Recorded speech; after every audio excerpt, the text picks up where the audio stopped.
Coach Saban and your Crimson Tide in California, in Los Angeles, getting set for the Rose Bowl Monday, New Year's Day, 4 p.m. Central Time kickoff from Rose Bowl Stadium. The team on the West Coast, but we're rocking and rolling with you right now on a Wednesday, hump day, hottest show in the streets, giving you your Bama football news. In my own words, yours truly, Stephen Smith of TDA. Happy to have you all here. We bring you the show from the Magic City of Birmingham. We stream this to you through YouTube. Speaking of a channel, you know what time it is. You hit that subscribe button right now. You tap subscribe, you get active, you get involved, you show the love, you get locked on. You hit that little bell, you get locked on to the station, the site pumping you nothing but non-stop Bama. Touchdown, Alabama Magazine right here. You also give us that like right there. Give us that thumbs up, like the show, smash the like button, run those likes up. We appreciate the support from all of you of that daily Super Chat Go, $100 daily Super Chat Go, $100 right there. We appreciate you guys. And we got a lot to get to on the night show. We want to hear from you. You can do this by calling 205-448-1358, the number to call in to let your voice be made known on the show, 205-448-1358. And one more time, 205-448-1358. Hopefully everybody had an outstanding Christmas, blessed, merry. You had time to spend family, friends there. Guys had an awesome Christmas season, but gotta show some love to Dale B. Let's go! Dale B with that $20 donation. Dropping that love in there. Appreciate that from Dale B. But beginning the first topic of conversation here, Eli. Major announcement coming from Nick Saban today in his presser while he's in California here for the Rose Bowl. Coach Saban talked about one of Alabama's running backs, that being Jase McClellan, the senior from Aledo High School in Texas, former four-star, who, Coach Saban said earlier that, he's working his way back, from the foot injury that he suffered against Auburn in the SEC championship game where he tweaked the foot there in that matchup. He could have played in the SEC championship game against Georgia. He did dress out. He did attend that game, travel with the team, but for precautionary reasons, Alabama did not play him. But according to Coach Saban, he unveiled something big in his presser today when you talk one Jase McClellan. And what was unveiled, Jase is good to go for the Rose Bowl. Saban mentioned, hey, Jase, he's practiced all week. He got a chance to he's practiced all week so far. He's practiced, today. He practiced yesterday. He looks great. He's been able to move, been able to cut, been able to do all that he needs to do out there on the field. Saban said, barring any type of setback, he does not see Jase not playing in the Rose Bowl. So McClellan, good to go. McClellan set to have an impact, make his presence felt here at Rose Bowl Stadium, New Year's Day, 4 p.m. Central Time, kickoff right there between Alabama and Michigan. And this is big because, Jase is the team's leading rusher. He has over 800 yards on the ground this season. I believe 7 rushing touchdowns, if I'm not mistaken there. So Jase is the leading ground gainer for Alabama. And while, Roydell Williams has been good, he's played well, absolutely. Jam Miller has succeeded in his role. He has. You want to see more of Justice Haynes and Richard Young, absolutely. But Jase is the leading ground gainer. He is the leading rusher on your team, and he does provide that experience. He does provide that veteran leadership. He does provide the production, that we have grown accustomed and appreciate seeing, from him. So big update today coming from Coach Saban in California, preparing for the Rose Bowl, he stated, Jace McClellan, he's practiced today and yesterday, looks good, ready to roll. Barring any type of injury, barring any type of issue, he should play against Michigan. And when you're going up against a really good defensive front like the Wolverines have, it's key to have not only your offensive line ready to go, but your running backs and your star running back in Jace McClellan ready to go, ready to pound, ready to work to really frustrate that Michigan defense and open up plays in the passing game for Jace McClellan, Jermaine Burton, Isaiah Bond, and company out there on the edge on the perimeter. So good news here from Coach Saban. Jace McClellan good. He's set. He is ready. He is prepared to go. So open it up with that on the show. We're going to go to our first break here, folks. Don't touch that dial. Just getting started. When we return to the action, we're going to go to the phone lines. We're going to grab your calls, your thoughts, your conversations. We want to hear from you, the Bama Nation. Line us up right after this.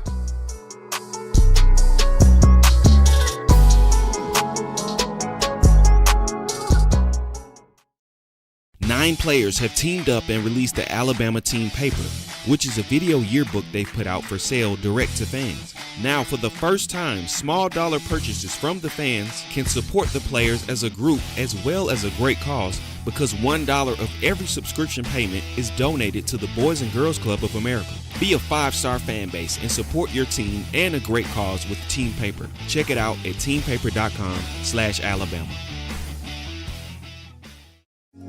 Remember the taste of Grandma's delicious sweets? Emily's Heirloom Pound Cakes brings back those precious memories with just one bite. Each cake made from scratch. They make the perfect dessert to share with family and friends for any occasion, and ordering is easy. Visit emily'sheirloompoundcakes.com. Click the online store and shop. Then pick up your fresh cake at the kitchen in downtown Homewood.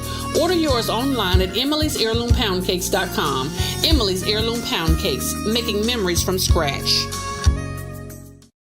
All right, folks, we're back rocking and rolling to the action from the break on the number one ticket for your Bama football news. In my own words, yours truly, Stephen Smith, Touchdown Alabama Magazine. Happy to have you all in here checking out the show. Big update there from Coach Saban in the first topic there. Jace McClellan, good to go. Now, I know he may not be the most explosive running back on the roster, may not be the most talented back on the roster. Some people would look at the most talented back, Justice Haynes, the most explosive back, more than likely Jalen Milroe. But once again, Jace does have experience. He does bring the veteran leadership. And if you can get him on the field there against Michigan at full go, that's quality for you to have. Guys, shout out Jason Haywood with that $5 donation, dropping that love in there. Appreciate that coming from Jason Haywood. And wait a minute now, my man Bill from New York with that $6 donation, helping us out there right there. Daily Super Chat go, $100. Daily Super Chat go. Oh my goodness, they're bringing it in here, Eli. The president, Waylon, comes in with $19.99, dropping that in there. I mean, pass the collection plate on around. Pass that baby all around. We appreciate all of you. We go to the phone lines now to grab your calls. Call segment brought to you by the Blue Wrench Gang, 205-448-1358. The number to call in to let your voice be heard on the show, 205-448-1358. You're live on the show. What's happening? How we feeling? State your name and where you calling from.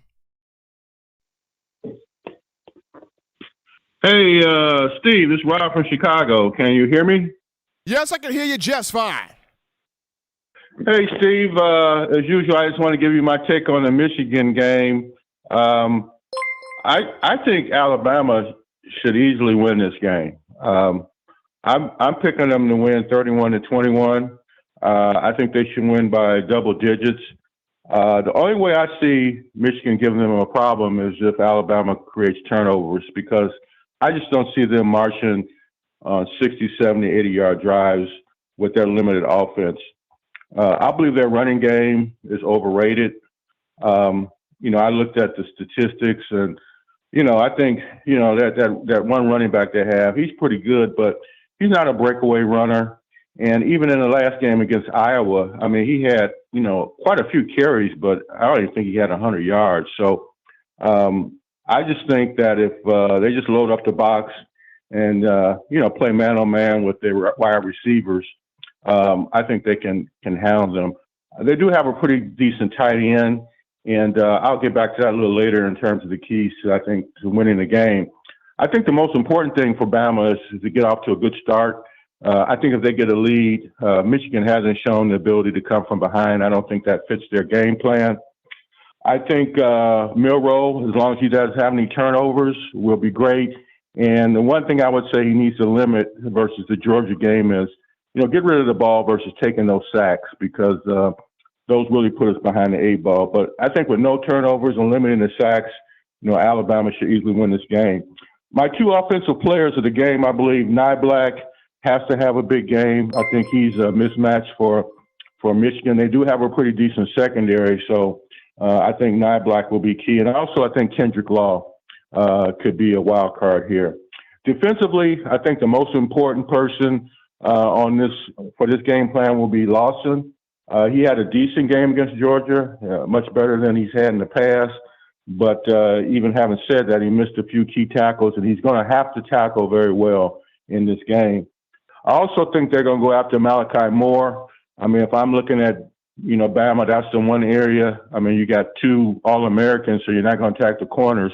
I think, and obviously Downs is a monster. So I think Malachi is going to have to, tackle well in space and have a similar game to what he had against Bragg Bowers. So, Moore and Lawson will be the two key guys that are really focusing on the defense. We haven't talked about special teams. I haven't really looked at Michigan's special teams, but I would assume they're pretty solid. Again, I think, typically in games like this, special teams could play a part. So I just think we need to make sure we don't have, we got that buttoned up. We're punting well, and we're, kicking field goals. Reichert seemed like he's coming on strong. He had a little period where he was a little kind of, like not his normal self, but it seems like he's coming around. So that's my take on the game. Again, I think Michigan has made the order for Bama, particularly their offense. I think is very limited. So give me your thoughts and chime in on anything you said or disagree with. Thanks. Appreciate Rob from Chicago calling in there. You look at this game, and I do agree on the two defensive players, that being Malachi Moore and Deontay Lawson. Those two are going to have a big game. Deontay Lawson's battled with some ankle injuries this season. He's healthy, played pretty good there against Georgia. Want to see him take another step there against Michigan. Malachi Moore has had a strong season, and I want to see him really go out there, break up passes, maybe get an interception or two, be strong coming down in the box to tackle and deal with Blake Corum. So those two are your biggest two defensive players, Lawson and Malachi Moore. But appreciate Rob there for that call. We're going to grab this one. You're live on the show. What's happening? How we feeling? State your name and where you calling from. What's up, Steven? This is Jason from Tennessee. Jason, how are you, my man? I hope you had a great Christmas. How are you? I'm good, man. I hope you had a good Christmas, too. I did, man. I appreciate it. Thank Rose you. Bowl. Yeah, I got a question for you involving recruiting. Been hearing a lot of buzz about, Evan Stewart possibly, about us pursuing him during the portal. If we did add him, do you think that would impact the recruitment of Ryan Williams in any way? I don't think that would impact the recruitment of Williams, because Williams is going to arrive in the summer. He would sign in February, but he would arrive in the summer. So I don't think that would impact the recruitment of him. And he kind of has this mentality of, once I get on campus, I'll show the people who I am anyway. So I don't think that would impact his recruitment. Good. That's what I was I thought after watching the tape of him, with the speed he has, he could compete with anybody. Right. So I was hoping that it would. And maybe, Jason, this is probably something that Nick Saban is debating about within himself. Do I go get a receiver with SEC experience in Evan Stewart, somebody who was a 5-star coming out of high school in the 2022 class? Or do I not pursue it and bank everything on this young man who is arguably the highest rated wide receiver in the state of Alabama since Julio Jones, and bank on Orion Williams to come in here and really be that special? So there is kind of an internal battle going on within Saban about, do I look at the transfer portal and take Evan Stewart, or do I bank everything on this coming in freshman? I think either way, he can't go wrong. Right. Anyway, yeah. But anyway, I think the biggest key for us against Michigan is going to be not leaving any money on the table like we have these last couple of games. No touchdowns called back from penalties and dropped interceptions. We need a clean game. And I predict a final score of Bama 34, Michigan 24. There we go from Jason out of Tennessee. Bama 34, Michigan 24. Appreciate Jason for the call, and I agree. You can't leave money on the table in this game. You cannot have touchdowns called back due to penalties. If you have a shot to create turnovers, you're the Bama defense. You got to finish on those. And here's the big one. Offensively for Alabama, if Michigan's giving you the easy money, take it. Nickel and dime them up and down the field till you get in the end zone. If they're not going to give you the deep shots, which I don't think Jim Harbaugh is going to do that, if you're Tommy Rees, take the easy money. Now, if they give you a deep shot, hit on it consistently, hit on it early and often, right? But if they don't give you the deep shot, take the easy money, work your way, move that ball up and down the field. But appreciate Jason for that call there. We're going to grab this one. You're live on the show. What's happening, how we feel, and state your name and where you calling from. Hey, man, it's Robert from Mobile. Robert, how we feeling, man? Hope you had a great, great Christmas. Happy to have you in here. Hey, we would say Alabama don't need to leave money on the table, but they managed to do it all season long and still win games. As much as we don't like it, they've been able to do it. But if they want to make a statement, then you don't leave money on the table. I think we win the game, not getting all the points we can get. We've done it. It's not fun to watch, and we don't make statements when we don't get all the points that we can get.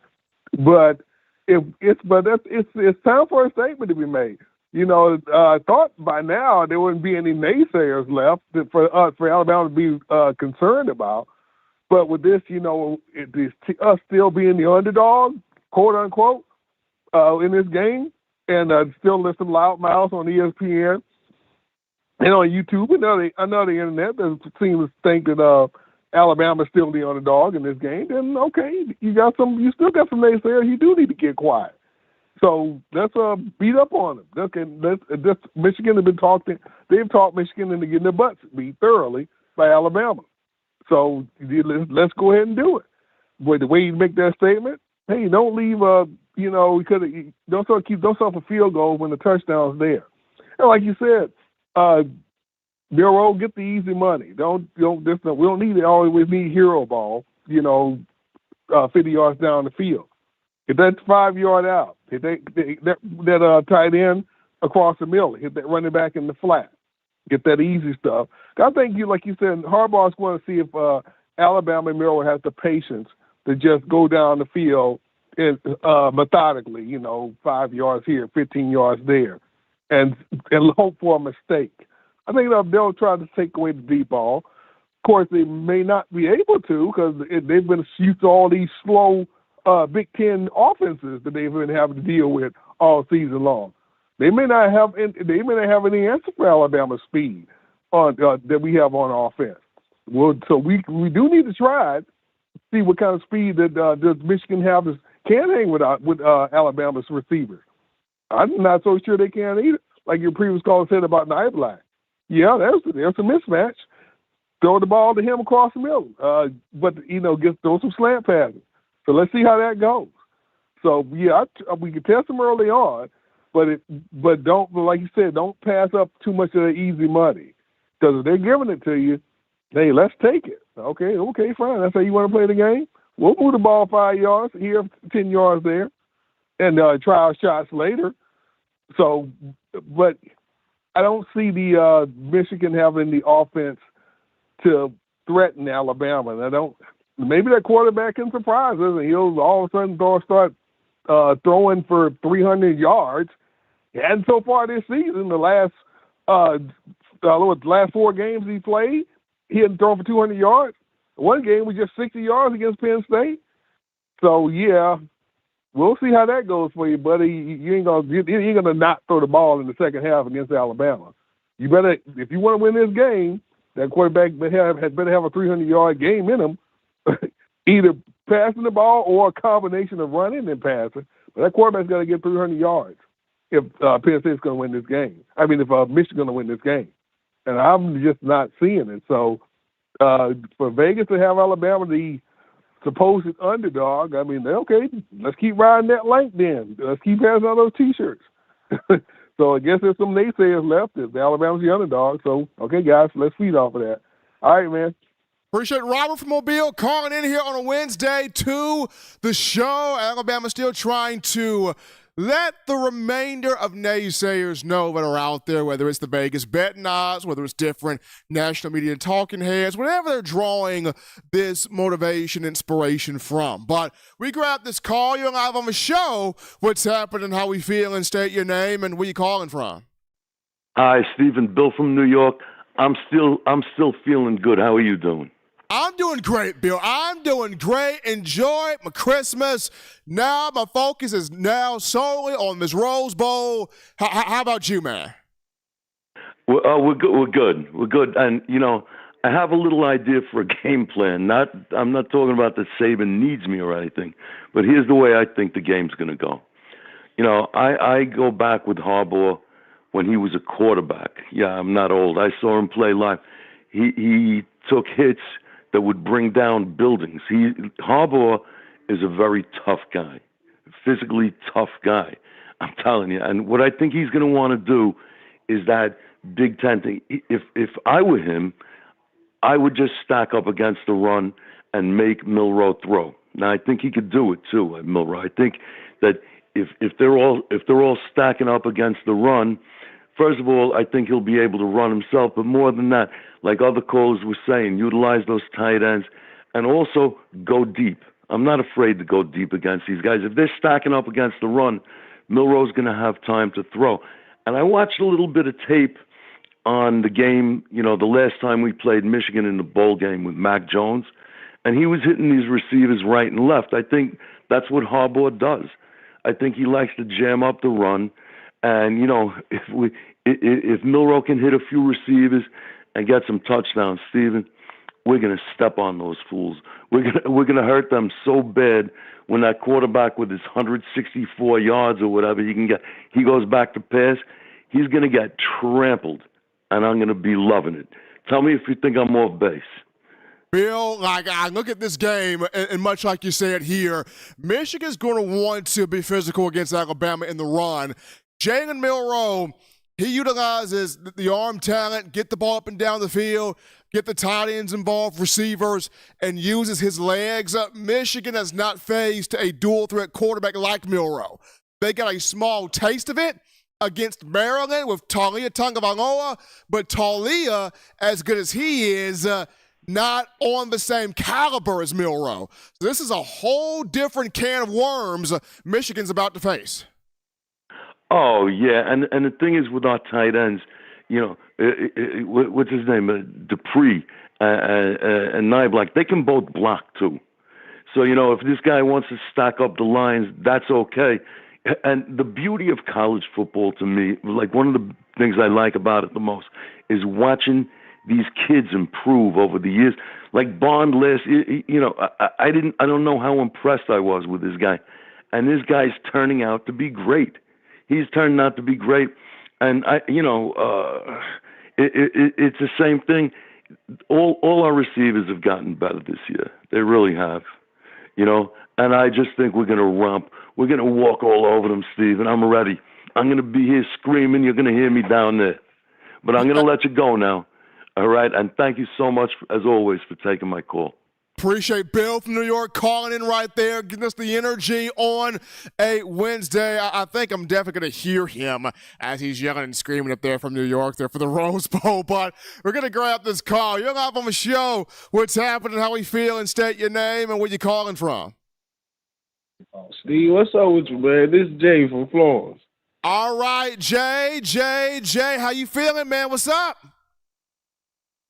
Man, my little household, we done had the flu, Steve, man. Christmas. Hold on. What? We was booking up. Man, we was booking up on Christmas, man. I'm talking about whole house was snotty nose. We couldn't do nothing, man. Man. Yeah, we making it, though. Everybody, they say they feeling better today. We ain't got as much snot out the nose as today. We feeling better, but, y'all just pray for us. I got you, Jay. I got you right here, loud and clear. Yeah, man, Steve, this one big, man. This it right here, man. Tommy got to come on with it right here, man. I've always been hard on that man from the jump, man. Right. And I ain't never felt like he was no Alabama guy or none of that. But see, this here your chance where you got to prove it right here, Tommy.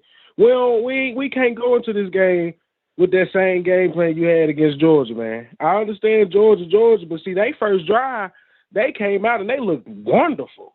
You see what I'm saying? Yeah, you looked different after that, but you still came out them first 10 plays, and they offense just looked so just great and powerful. Well, Bama, we need to look like that the whole time, but especially that drive number one, man. I don't know what's going on with Tommy and all of that, but Tommy got to get that together. I mean, we got to have a fast start right here, Steve. You need to come out and impose your will, have a fast start on these people, man. Hit these folks in their mouth so they know, damn, this is SEC football, because they already a little scared of you already. You see what I'm saying? So you need to come on out and impose your will. How do you feel about that, Steve? I mean, Jay, 100%, you got to start fast. That first drive for Alabama, it's got to be a touchdown drive. You got to send a statement, a message early, and like, yeah, we here. You didn't want us to be here, but we here, and we taking over the whole show. That first drive from Tommy Rees has got to be a touchdown drive. You got to hit them, boom, boom, boom, bam, in the end zone. Man, and defensively, Kevin Stills has got to let them boys go, man. How you feel like we gonna play more nickel against these guys, or what? What you feel like we gonna line up in? I feel like you would see nickel, but it's like Michigan's passing game doesn't scare me enough to go in nickel. I feel like you can play these boys. I feel like you can play these boys in regular 3-4. Man, and I was thinking that, Steve, but my only fear was 17 and his whole eye discipline with the can he guard the tight end, man? Okay, good point. Marshall, man, that was my only thing, man. But I would love to see us come out with some kind of crazy package with Jihad, Marshall, and Lawson all out there, and Marshall a pretty good run stopper as far as he gets there kind of sort of with the blitzes. He might not make the tackle, but he affects the play. You know what I'm saying? He'll blow up the hole. He affects the play, and then I would like to see something where I remember the first game of the season, Kevin Steele did something crazy with. I think he had Lawson, Braswell, Turner, and Q Robinson all out there. and had like a crazy stunt where Q Robinson darts through the middle and got the sack, like something like that too. Man, we need to see that on them second and tens and eights and stuff. Because running the ball, I feel like if our O-line can come out and just impose their will running the ball wise, and Tim and Otis them just hold up and do what they do. Matter of fact, just go and dominate this game. Because Michigan, they ain't seen no real D-line like we got. No, everybody's 300 pounds, everybody's athletic. Yeah, they got their own pretty decent D-line. You know what I'm saying? They pretty good, but it's a reason you came out of high school and went to Illinois and I went to Bama. You see what I'm saying? Right. You know what I'm saying? But I just feel like we need to our O-line need to come out and impose their will. Defensive line impose their will, Steve. 48-17. I'm calling it now. It's going to be big. Kool-Aid with a pick six. Okay, Jay, 48-17, pick six for Kool-Aid. You gotta write that down because we're going to definitely have that on the board. My man Jay from Florence. Sir. My man Jay from Florence calling in. Love Jay calling in. Roll Tide. Absolutely. Jay calling in right there. Give us his thoughts on the show. He's got 48-17 in favor of Bama. A pick six for one Kool-Aid McKinstry. We're going to take this call. You're live on the show. What's happening, how we feeling, state your name, and where you calling from. Hey, what's going on, Steve? How's it going? It's Tobias from Fresno. My man on the West Coast. How we feeling, Tobias? Man, I'm good. I hope your break was good. Your Christmas was good. New wife, all that good stuff was good for you, man. Like I always say, keep doing what you're doing with the show, man. Get those viewers and keep giving us that good feedback, that good commentary, man. So I've been kind of quiet. I've been working a lot, but I've been watching the shows on, recap and going back and watching and all the content has been real good. I was real irritated, with the selection show, the way they kind of framed the conversation, with this Florida State. And now I don't know if you saw, now they backup quarterback is entering the portal. That kind of. I saw that. So I did see that. Did you see that?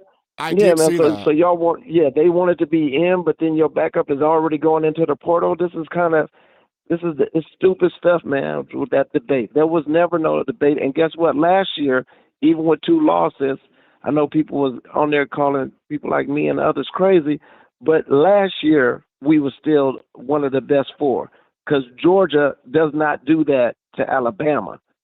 That's you do that to TCU, you do that to Michigan, but you don't do that to Bama. So even in a down year where our boys wasn't seemingly clicking, we were still one of the best 4. But anyway, about this year, something that I haven't heard, you brought it up earlier in the year, but I haven't heard many people talk about it. And I don't want to speak disparaging, so I'm speaking encouragement. But Seth McLaughlin, he needs to have a game. He needs to have a game, man. He needs to. He's had a whole year. He had a few games last year. He needs to now be rock solid.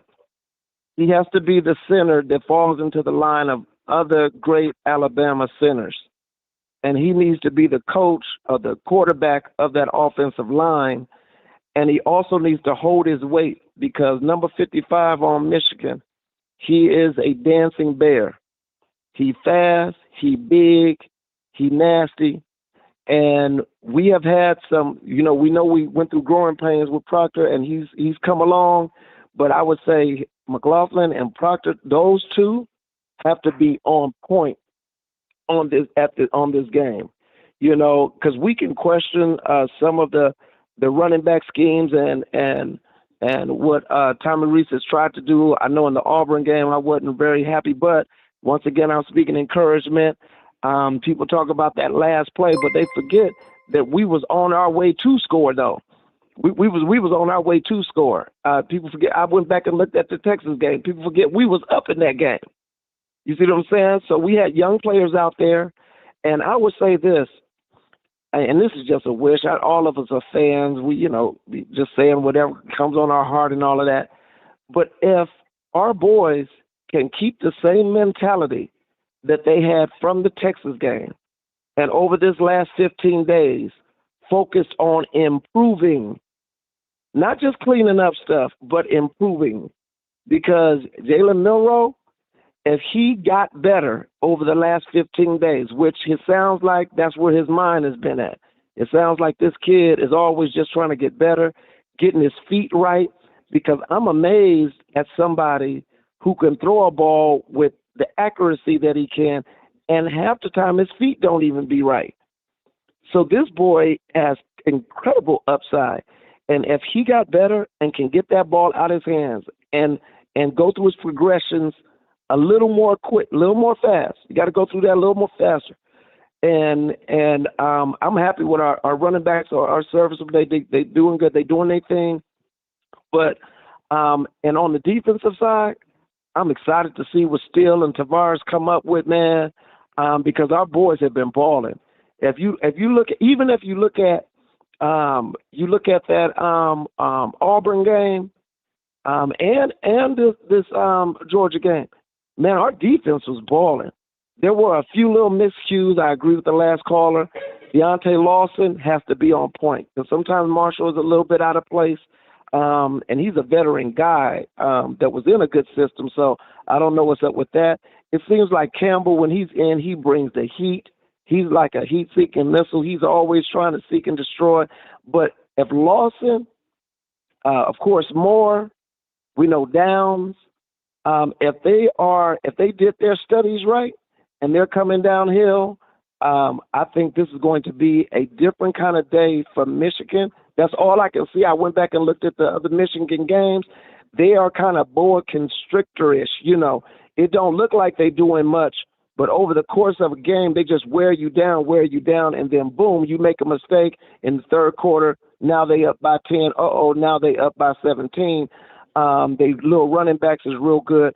But man, I got a feeling that this is going to be similar to that LSU game where everybody thought that Jaden Daniels, they acted like we won that because he got hurt. That was like we was already up by two scores when he got hurt. And that's kind of what we do too. I am expecting for Turner to hurt somebody. It seems like he's always on the end of hurting somebody. I don't want no one to get hurt, but I just got a feeling that Turner and those boys are going to get after it. And our D-line is going to do what they need to do. So I got this as like a blowout game, and I got Alabama playing Washington in the championship. Washington already beat Texas last year. They're going to beat them outright again, and they're probably going to beat them by 10 points or more. That's what I got happening. And I got us going on and winning in the national championship game. I believe that one's going to be closer than people think because they got them frisbee catching dogs outside at Washington, and that's what they do. So our boys with Terrion and them will have to be on their game. But I'm just hoping that this week while they in Pasadena, I'm from LA, don't get caught up in the glitz and glam and hanging out here and ooh and all the interviews. No, y'all need to be focused and doing your thing if you're going to truly live up to that Link mantra that they have. Anyway, Steve, that's all I got for you. I support the show anytime I can, man. And everybody needs to know just roll tide. Appreciate my man Tobias from Fresno calling in, giving his thoughts on a Wednesday out there on the West Coast. Alabama made its way to the West Coast on yesterday. Well, not yesterday, the day before, arriving in California. But for the Rose Bowl. We got some super chats to get to, so how about this? V. Dickerson with that 199, dropping that in there. Appreciate that from V. Dickerson. And here comes my guy, the legend himself, has walked in with $75 in the pot. Jimmy, the bad man, donating Clay, helping us out on the show. Appreciate Jimmy Clay with that $75 donation, helping us out right there. And Cool call topic right now, folks. It's on Alabama freshman safety Caleb Downs. 99 tackles on the year for him. One tackling away from becoming the first true freshman of the Nick Saban era defensively to have 100 tackles. One tackling away from being the first safety of a Nick Saban era to 100 tackles. Caleb Downs is the recipient of the Sean Alexander Freshman of the Year Award from the Football Writers Association of America. Sets more hardware for Caleb Downs. He got the Sean Alexander honor. He is the SEC Freshman of the Year. He is the AP Newcomer of the Year in the SEC. This guy, All-American, first team All-SEC, a lot of awards for Caleb, and he deserves it.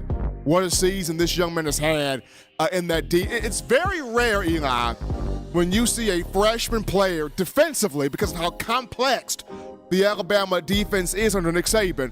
So it's very rare for a freshman to come in and year one have everything down, have everything prepared, have everything set. You're a day one starter, and you reap the rewards of that. So Caleb Downs, different mindset, different dude, different brand of football player. Kudos to him, and give him the Sean Alexander Freshman of the Year honor. But we take a break here, folks, in the show. I'll touch that down. When we get back, Jalen Milroe talked about his greatest inspiration. Who could he be referring to? We'll break it down right after this.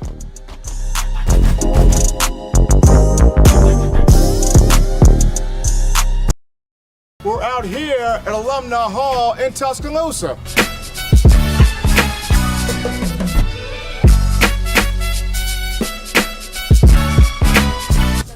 Oh yeah, this. Oh, man. Gotta get this. Gotta get one of these right here. Can't rock that Bama without this shirt right here, fresh polo. You gotta also rock the all pink, like Kanye West right there. Keychains, gotta get you some keychains. University of Alabama keychains. I'm telling you, if you are a die-hard Alabama fan and you're looking for some big-time apparel, this place has got everything. We're talking shirts, shoes, sweatshirts, hoodies, cups, mugs, keychains.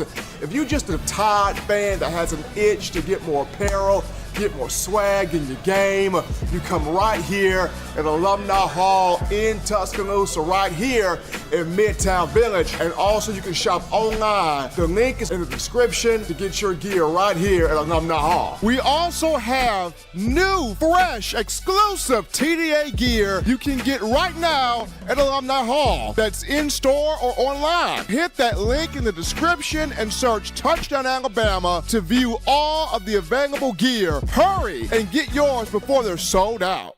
Thank you for tuning in. Show your support right now by clicking that like button. If you haven't subscribed, hit the subscribe button now and enable all notifications to make sure you don't ever miss any of the best Alabama football news, notes, and information right here on Touchdown Alabama. All right, people, we're back rocking and rolling to the action from the break on a Wednesday, hump day. In my own words, yours truly, Stephen Smith of Touchdown Alabama Magazine. Got a little ahead of myself there, but we're good now. We've hit that daily super chat goal of $100 as my man Tobias from Fresno drops in that $20 donation. So you, all of us, the Bama family, reaching a daily super chat goal of $100 together. Appreciate all of you. Absolutely. Topic 2 here, Eli, of the conversation. So we all know the team in California for the Rose Bowl. That will be New Year's Day from Pasadena, Rose Bowl Stadium, 4 p.m. Central Time kickoff. ESPN has the call for the game. It'll be an incredible matchup. We got Kirk Herbstreit, Chris Fowler. I think we'll have the call there, the commentary team for the matchup. But Jalen Milroe got a chance to speak today at an event there for the Rose Bowl to reporters, and he brought up something interesting. I mean, here's a young man that's got, 35, 36 total touchdowns on the season. He's in the top 10 all-time single-season school record there for touchdowns responsible for in Alabama football history. I mean, here's a young man that's got like 23 touchdown passes, just 6 picks on the year. Really did a fine job protecting the football. Has gotten better each week. Has Alabama in the playoff, taking on Michigan for a shot to play for a national championship. But he spoke on his greatest inspiration. Jalen Milroe named somebody that has inspired him to be who he is as a player, and the guy that he named is a fellow Texan, a guy that he named a former Alabama quarterback, a guy that he named a 2017 national champion, a guy that he named is in the National Football League right now for the Philadelphia Eagles. That guy's Jalen Hurts. And Hurts mentioned earlier in the season about how he's impressed with Milroe, the confidence that he has, work ethic, swagger that he has, very familiar with him being from the Texas area. So, game recognizing game here. Brother recognizing brother, love recognizing love here when you talk Milroe and Hurts. And it's cool that, Milroe, remember the SEC championship game, Eli? At the end, when Milroe was being presented with the MVP trophy, he quoted Jalen Hurts. He said, I had a purpose before anybody had an opinion. Like, he quoted Jalen Hurts word for word. So you see the respect that both have for each other, the togetherness that both have for each other. It's really cool. It's a sight to see, right? You look at Jalen Hurts, his dad, Averion Hurts Sr., had a huge role in Hurts' life as his coach in high school. Same thing with Milroe. Milroe's dad, Quentin, has had a big influence on his life in terms of where football is concerned. Quentin Milroe was also in the military. So Milroe has that background as well that he pulls from. But if you study their games, they're similar. Milroe's game resembles Hurts where the athleticism is concerned, where the deep ball was concerned. Jalen Hurts was good at the deep ball. He was good with the athleticism, really good at the deep ball. The short to intermediate passing routes were something that, you had to work with Hurts a bit more on.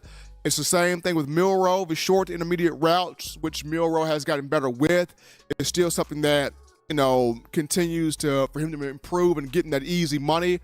But when you look at both guys, they do have similarities to their game. But to see Milroe take Hurts, using him as his big inspiration in terms of, having the leadership, having the confidence, the mindset to power Alabama into the SEC championship, beat Georgia, and then power the Crimson Tide into the college football playoff.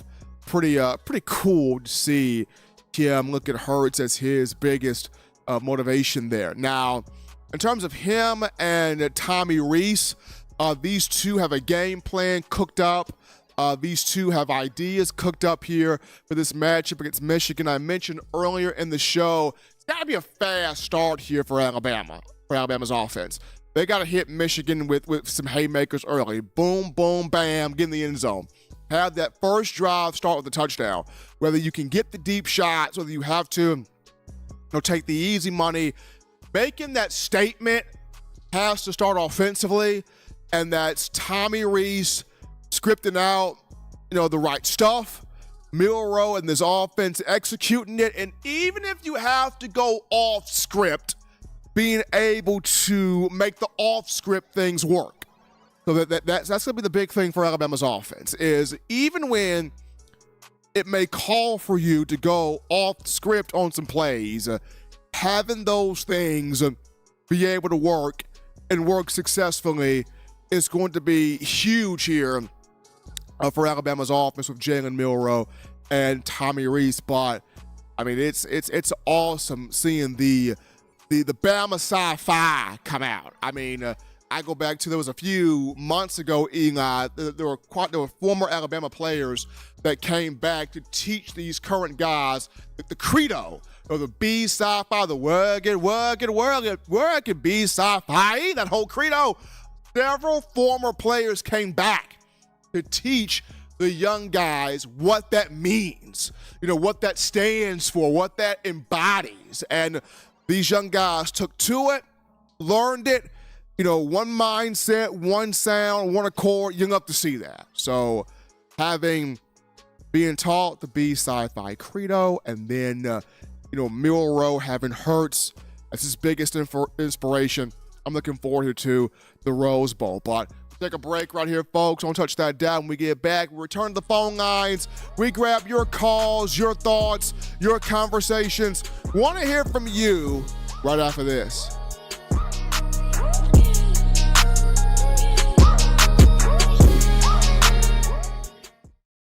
Every sports fan deserves the proper representation. Whitwell Sports introduces to you the Title Towel. Wave that Title Towel in the air like you just don't care. In support of Nick Saban and the Alabama Crimson Tide. Only $9.99 and it lasts a lifetime. Head on over to whitwellsports.com and get your Title Towel today.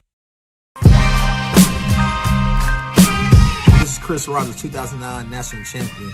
You are listening to the baddest, when I say the baddest, sports show in the state of Alabama. In my own words, yours truly, Touchdown Alabama Magazine. Don't touch that dial. Thank you for tuning in. Show your support right now by clicking that like button. If you haven't subscribed, hit the subscribe button now and enable all notifications to make sure you don't ever miss any of the best Alabama football news, notes, and information right here on Touchdown Alabama. All right, folks, we're back, locked into the action from the break. Number one show on the streets for your Bama football news. In my own words, yours truly, Stephen Smith, Touchdown Alabama Magazine. Got my man Eli, the veteran Walker, in the production studio handling that business. He's back in the Lank hoodie, so he's already prepared here for and doing the Lank sign there. So he's prepared here for the Rose Bowl. Also, hold on, I had a thought. I seriously, don't you hate when that happens, Eli, when you literally have a thought and it just goes away? Like it's right there, you have a thought, it's right there, you're about to get it out, and it just goes away from you. So that thought will return. But anyway, we're going to go to the phone lines to grab your calls. Call segment brought to you by the Blue Wrench Gang, 205-448-1358. Number to call in, 205-448-1358. You're live on the show. What's happening, how we feeling, state your name, and where you calling from? 448-1358. Number to call in, 205. You're live on the show, caller. You got to turn down the speaker there.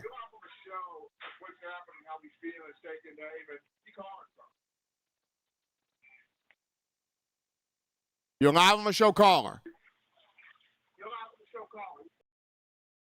Well, I guess we lost that caller there, but 205-448-1358, number to call in.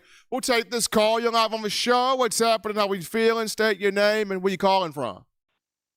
Hey, Steven, this is Corey from Trustful. How you doing this afternoon?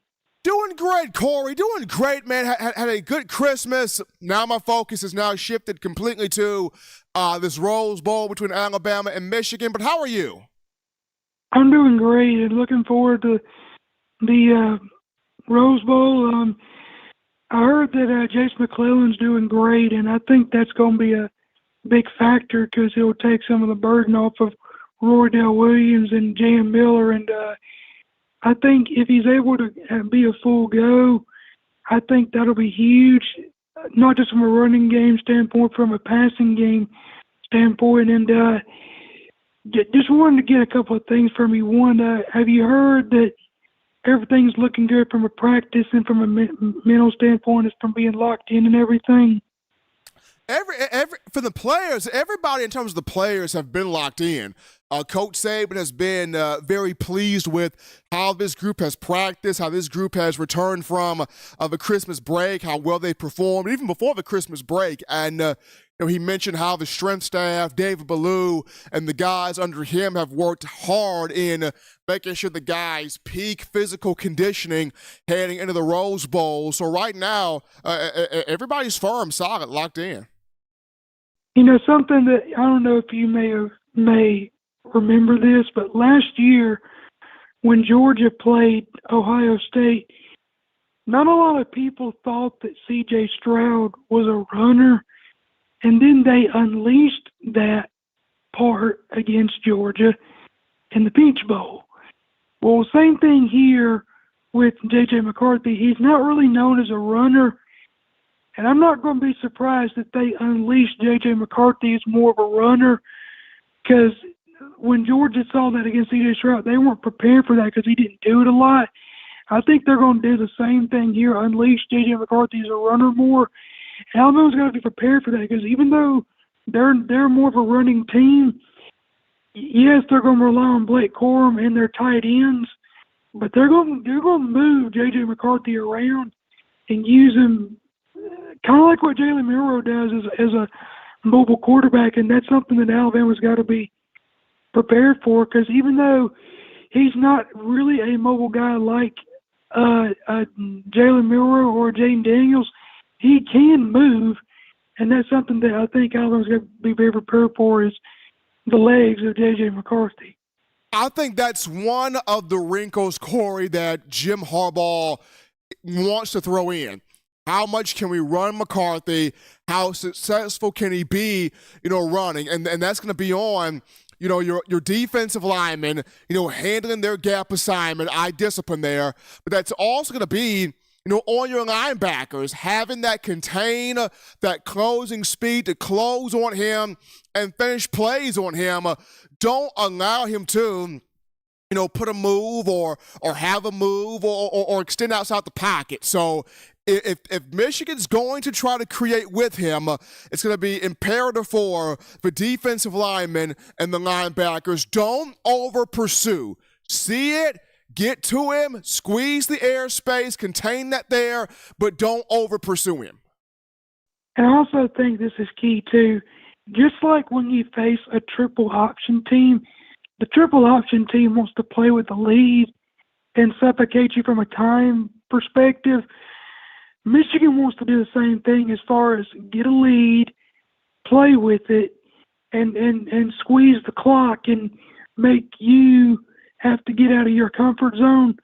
Or if Alabama, if they get a lead and force Michigan, because here's the thing, the more Michigan has to throw the ball, that's going to lead to turnovers, that's going to lead to more 3-and-outs, and put them behind the chains in 3rd and long. If Michigan starts with Blake Corum getting 3, 4, 5 yards, chewing up clock, and getting 2nd and short and 3rd and short, that's going to benefit Michigan a lot. And that's the key, because if we can get Michigan behind the chains and then us score first, I think that's going to be the key, because whoever has the lead first and can keep it, that's going to be key, because I think that's going to go a long ways, because who can take the lead first and keep it, because both teams basically want to kind of do the same thing, and that's the way I kind of see it. Good point right there, coming from my man Corey out of Trustville, calling into the show. It's going to be a good matchup between Alabama and Michigan. Whoever can establish both lines of scrimmage, that's my thing. Whoever can establish both lines of scrimmage, offensively and defensively, that's the team that is going to win this matchup in the Rose Bowl. But we grab this call. You're live on the show. What's happening? How we feeling? State your name and where you calling from. It's Derek calling from Omaha. What's up, Steven? Derek, I'm doing well. Had a good Christmas, man. Mindset now on the Rose Bowl in old Pasadena. But how you feeling, man? I'm feeling good. I just called in because I hear people talking, about, Michigan could do this, Michigan could do that. Do we not have a week to prepare for Georgia? Do we have a week to prepare for Auburn? Do we? And they both have good running teams. I think better than Michigan, to be totally honest with you. If they even have receivers, then we shut down Texas A&M receivers. Then we shut down Tennessee receivers. This team is on a mission, and Alabama's on a mission. They're going to stay on a mission.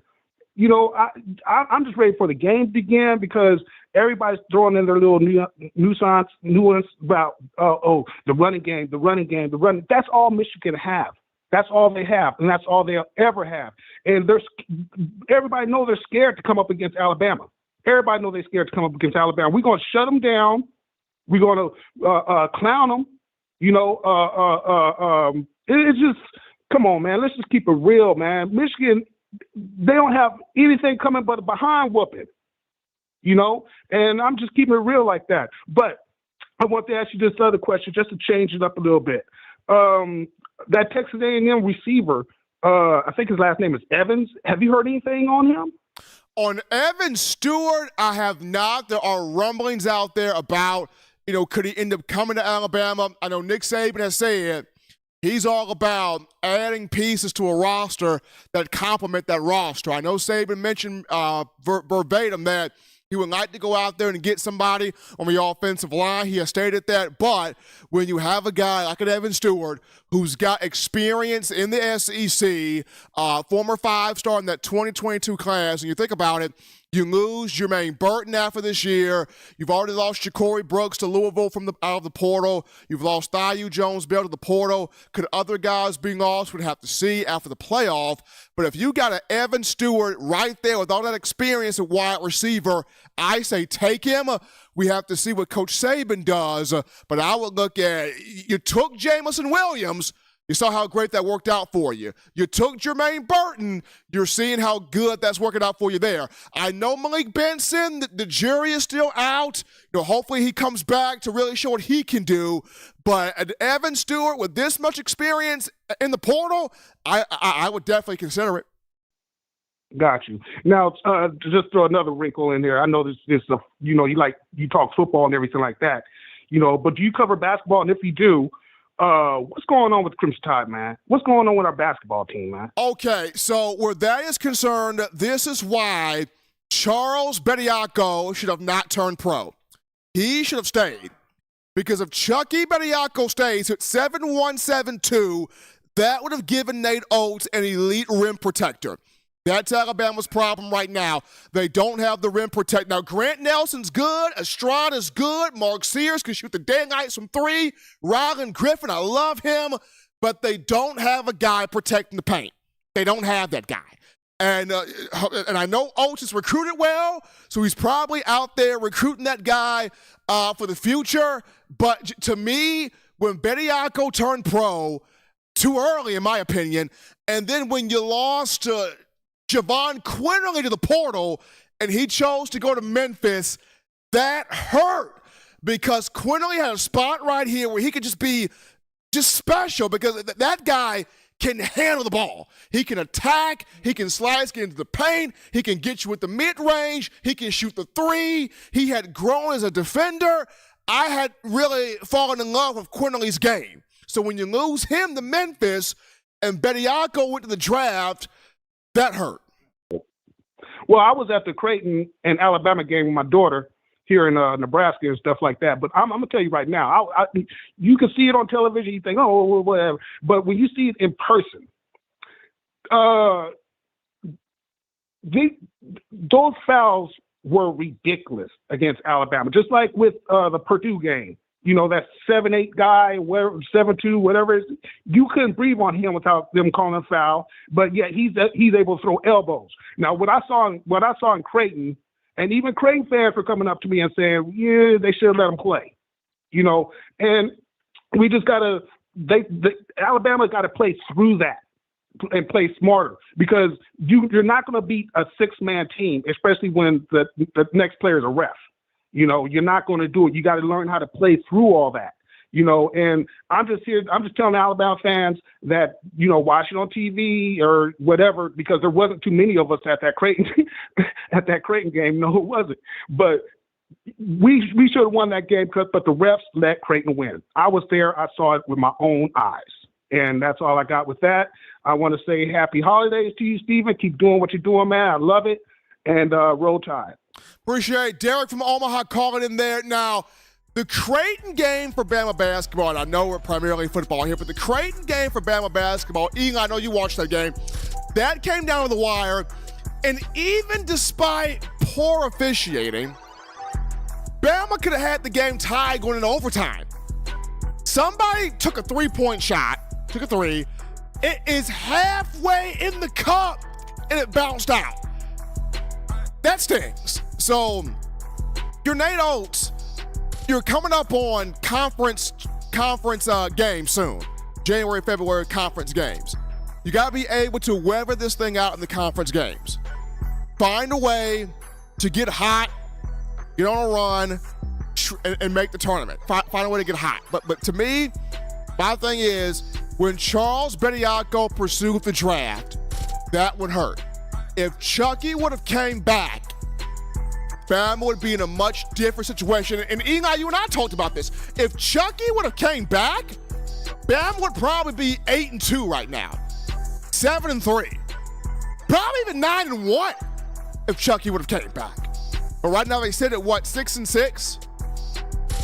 So they're at 7-5. Thank you. So they're 7-5 right now. But with Chucky, they could have been 9-3, 10-2, maybe even 11-1. So Bediako's presence definitely missed here where this roster is concerned. But we go to a really awesome call topic. Eli, for the first time in 30 years, we're talking 1993. Guess who's in the NFL playoffs as a division champion? The Detroit Lions. They're no longer the laughing stock of the league. For the first time since Barry Sanders, they're in the playoffs as a division champion. In 93, they were the division champion of the NFC Central, which is now the NFC North. And what's caused the Lions to be champions? They got nothing but Bama players now. They found the secret ingredient. Dan Campbell has found it. Get you some Bama players and some history will be made. They said Dan Campbell was crazy, taking Jamison Williams, number 12 overall in the 2022 draft. J-Mo's worked out. They said, Dan, you lost your mind, taking a running back in the first round at 12 overall of Jahmyr Gibbs. Gibbs is making fantasy owners happy. He's the third rookie running back in Lions history to have 1,000 plus yards from scrimmage, joining Barry Sanders and Billy Sims. Elite company right there. People thought Dan Campbell was a nutcase when he took Brian Branch. Brian Branch is one of the highest graded defensive backs on Pro Football Focus. What a year BB is having. Then, not only that, you got Isaiah Buggs, defensively former Alabama player for the Lions. And then you got Sean Dion Hamilton, former Bama player. He's now a coach, an assistant linebackers coach on Dan Campbell's staff. All you got to do if you're Detroit, get you some Bama dudes in there, and it turns the whole trajectory of the program around. Dan Campbell got some Bama dudes in there, and Eli, the Lions, 11-4. The Lions going to the playoffs. The Lions, champions of the NFC North. The Lions right now, the number 3 seed, could become a number 1 seed and get home field advantage if they keep on winning and the Eagles and San Francisco lose. But what a story. Dan Campbell hitting on draft picks that came from Bama. Dan Campbell giving Isaiah Buggs a true shot. Dan Campbell having Sean Dion Hamilton on the coaching staff. And look at what it's done. The Lions in the playoffs. The Lions, NFC North champions. Big stuff right there. We take our final break here on the show, folks. Don't touch that dial. When we return, we wrap things up with a discussion here. Which non-position quarterback Which position, non-quarterback for Alabama, is going to be the most important spot here in the Rose Bowl versus Michigan? We'll wrap things up with that after this.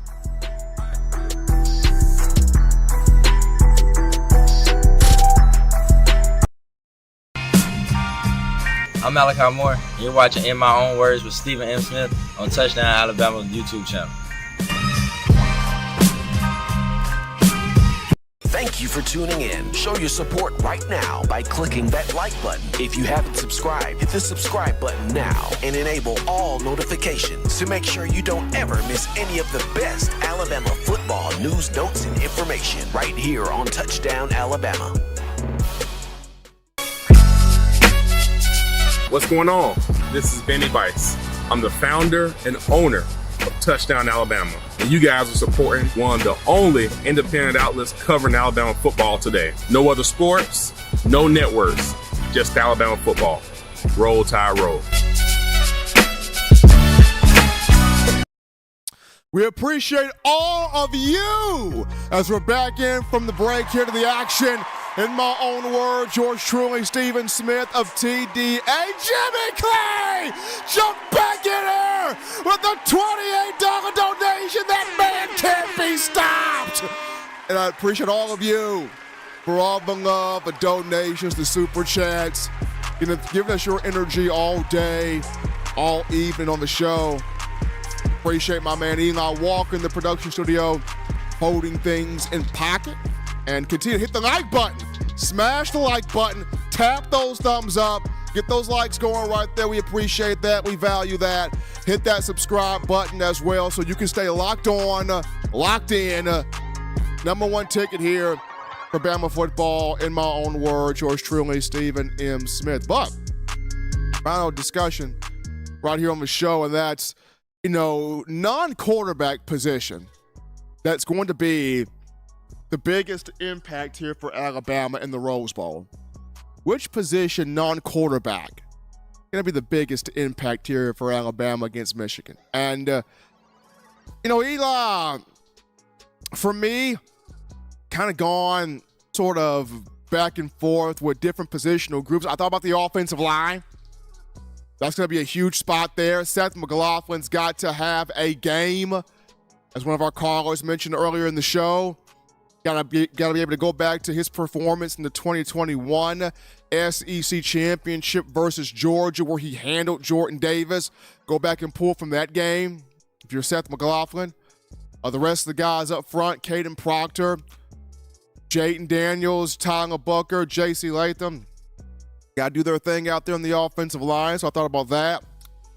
I thought about the defensive line as well, with the Boyd beat Tim Keenan, Tim Smith, Damon Payne, Jaheim Otis. Those guys got to affect J.J. McCarthy, got to also affect Blake Corum in the run game, and freeing up Dallas Turner, freeing up Chris Braswell to get sacks here and win this matchup. But I think non-quarterback wise, who's got to have a game? Both coordinators, Kevin Steele, Tommy Rees. Both of these two have to have a game. Now, Kevin Steele earned that paycheck for having defense played against Georgia, absolutely. But he and Tommy Rees, in this game against Michigan, with all the talk that Michigan's had coming into this game, with Taylor Lewan saying, hey, we're more physical, we're tougher, we're a better coach, we're top to bottom better. With Vegas giving Michigan a 1.5 to 2-point favorite over Alabama, Tommy Rees and Kevin Steele, they both have to make a statement in this game. Kevin Steele, the statement of stepping on Michigan's neck, beating them down with his defense, harassing J.J. McCarthy, not over pursuing, but harassing, making him feel uncomfortable, making Blake Corum feel uncomfortable as well, getting them into a lot of 3-and-outs, creating turnovers. That's what Steele has to do. Tommy Rees in this game, take the easy money when it's there, take deep shots when they're available, but script out a game plan where you're scoring on every drive. That's the thing with Tommy Rees. Script out a game plan where you are scoring touchdowns more than field goals, but you're scoring on every drive you have out there. This is a game for both coordinators to make a statement about. Saban did right by hiring both guys in, and not only just that, making a statement by saying, hey, y'all did not want Alabama in here from the get-go. We're in here now, and we're about to run this whole thing over. So I think both coordinators, more so than any non-quarterback position, they got some people they got to lank. Tommy Rees has got some folks he's got to lank. Kevin Steele's got some folks he's got to lank. So both coordinators, I want to see pure elite play calling.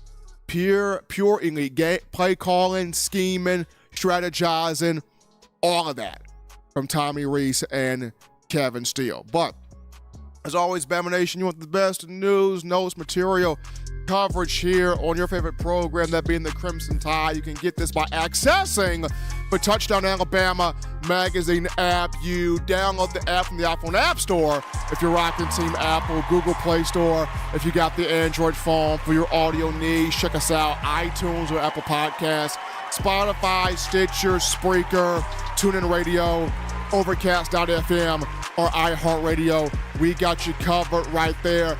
Gotta show some love to all of you, the Bama fans, for every call today, every donation today, all your energy today, every conversation today, every one of you guys hitting the like button, subscribe to the show. It's you who make this go. I get to have fun 3 days a week talking to you, the Alabama football fans, the Bama football family. We appreciate all of you. Gotta show some love to my man, Eli Walker, holding it down in the production studio. Once again, he's wearing the Lank hoodie tonight, so getting that business taken care of. But till next time, folks, husbands, love your wives. Wives appreciate, value those husbands. Children, continue doing the right thing, fun thing, smart thing, good thing, legitimate thing to not be bored. There you get yourself those 3 hearty meals a day, those 3 great laughs a day. You protect yourself. You protect the loved ones around you. Till next time, folks, I'm your man, Stephen Smith, and you've been listening to In My Own Words.